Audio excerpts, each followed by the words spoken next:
વારસાનો વિષય છે. તો સાંસ્કૃતિક વારસાની અંદર જે તમે ઇતિહાસના એનસીઆરટી જીસીઆરટીના પુસ્તકો વાંચ્યા એમાં પણ ઘણી બધી સાંસ્કૃતિક બાબતો આવી જશે. દાખલા તરીકે ભક્તિ સાહિત્ય છે, શિલ્પો છે, ચિત્રકલા છે, સ્થાપત્ય છે. તો આ બધી પણ આપણું સાંસ્કૃતિક વારસો જ થયો. પણ એ સિવાય જે લોકો જીપીએસસીની પરીક્ષાઓ આપે છે એમાં લગભગ દરેક પરીક્ષાની અંદર એ ડેપ્યુટી એસઓની પરીક્ષા હોય કે વેચાણવેરા અધિકારીની પરીક્ષા હોય કે બધી પરીક્ષાઓની અંદર સાંસ્કૃતિક વારસાનો અભ્યાસક્રમ છે અને એમાં બધા લોકોએ નોટ્સ વગેરે બનાવેલું છે.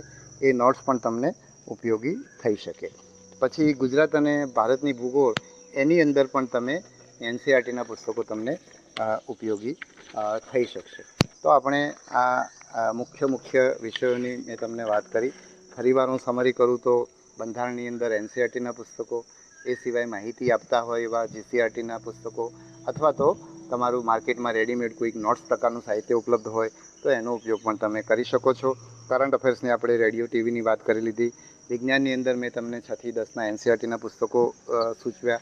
જનરલ નોલેજની અંદર જૂના પેપરો જોઈને જે પણ માહિતી વારંવાર પૂછાતી હોય તો એ માહિતી તમારે વાંચવાની થાય. ઇતિહાસ વિશે મેં તમને સમરી કરી રહ્યો છું. તો ઇતિહાસ વિશે મેં તમને કહ્યું એમ એનસીઆરટી જીસીઆરટીના પુસ્તકો. પછી કલ્ચરલ હેરિટેજમાં મેં તમને જે જીપીએસસીની પરીક્ષાની નોટની વાત કરી.